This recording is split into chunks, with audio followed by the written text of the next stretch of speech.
So, hello mga kabangers! Welcome back to my YouTube channel, and I am very happy na gagawa ulit tayo ng isang review. So, today ay samahan nyo ako dahil mag-unbox po tayo ng nabili natin or nakuha natin sa online through Pay Later. So, ang product na ating i-unbox ay ang Infinix Hot 50. So, again, this is the product na nakuha natin through Pay Later, the Infinix Hot 50. So, ang ating Infinix Hot 30 ay mayroong 256GB. So, ang room niya ay 256GB. And at the same time, ang RAM niya ay 16GB. So, 8 plus 8GB RAM. And also, ang cellphone natin ay isang Helio G100 processor na mayroong 120Hz, all new 800 nit bright display. And at the same time, meron siyang 5-year of smoothness. So, let's open our phone. Upon opening, okay, so ito yung next box natin. Ito yung design niya. So, may nakapangalan ng Infinix, then Hot 50. Then, again, same lang siya sa labas. So, as you can see here, mga kabangers, ay manonotice nyo always na ang phone ng Infinix ay merong character dito. So, gaming character. Kasi usually yung Infinix phone ay isang gaming phone. So, ang hero na ito ay from Honor of Kings. So, I'm not familiar because hindi pa ako naglalaro nito. So, ito po yung character niya. Okay, so let's open the case or the box. Then makikita na natin agad yung phone. Okay, so ito yung phone natin.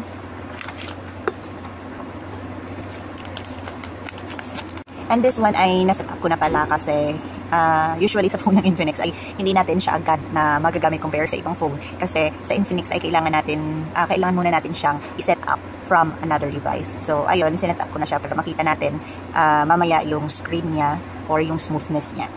So, we choose this one, this color.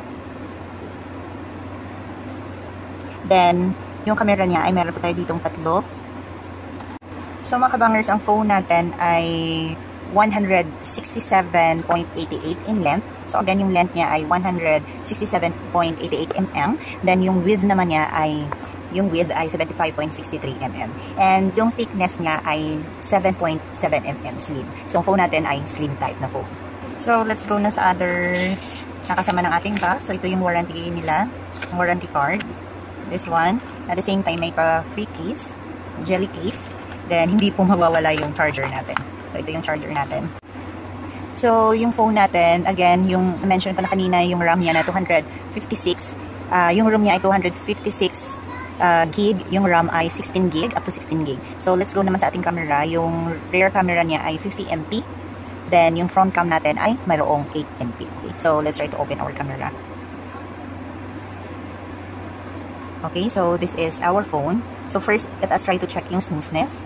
So, ayan.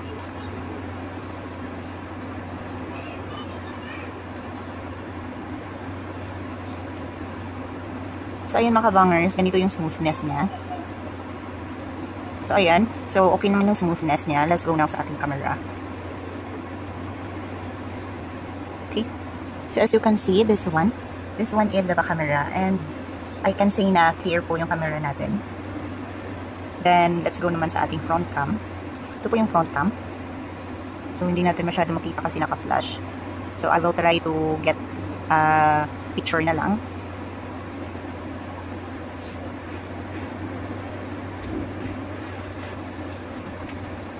And then, yung front cam niya ay meron po tayo ditong flashlight. So, maganda siya kasi hindi po tayo mamumblema if madilim. So, makaka-take pa rin siya ng picture. So, bali ito po yung kuha niya sa ating front cam. So, hindi siya masyadong makita. But, as for me, okay naman siya gamitin yung camera kasi cleared naman yung kuha niya. Then, yung back naman ay for me okay din. Kasi maklaro din kasi meron din tayong backlight. At the same time, sa front, meron din tayong front light. Yung battery capacity pala ng ating phone ay nasa 5,000 mAh with 18 watts yung charger niya. So, as for me, ay long life na rin kasi naka 5,000 mAh yung capacity ng ating phone. At the same time, yung display niya ng ating phone ay nasa 120 Hz. At the same time, yung LCD niya is 1080 asterisk 2460. And the operating system is XOS 14.5 powered by Android 14. Then yung card slot. Okay, so yung card slot natin ay dito sa side makikita. So dual nano SIM plus micro SD. So let us try to open para makita natin yung type ng SIM card slot niya. So ayan, ito lang po yung gagamitin natin, yung pin. So don't worry kasi kasama na ito sa ating phone, sa pagbili ng ating phone. So ito yung SIM card slot niya, dalawang nano SIM. At the same time, dito natin ilalagay ang ating memory card if ever na meron po tayo. But don't worry kasi hindi naman madali-dali itong ma-full kasi 256 gig yung room niya. So, ibalik lang natin. So, yan lang po for today's unboxing. And I hope na if ever na gusto nyong bumili ng Infinix na ganitong phone, ay for me, if you're going to ask me okay siya, so okay talaga. So, Infinix is tested and proven na maganda siya sa gaming. Kasi usually sa phone namin dito sa bahay ay Infinix. So, I can say na okay gamitin yung Infinix. Especially sa gaming. Especially yung gagamit ng phone ay mahilig sa games. I haven't tried to play the ML here. But since gaming phone ito, like ng isa kong phone, I can assure na maganda siyang gamitin. So, that's all para sa ating unboxing, and thank you so much for watching our video and for always supporting our videos and tutorial. So mga kabangers, that's all. Have a good day and enjoy your day. God bless everyone and bye bye.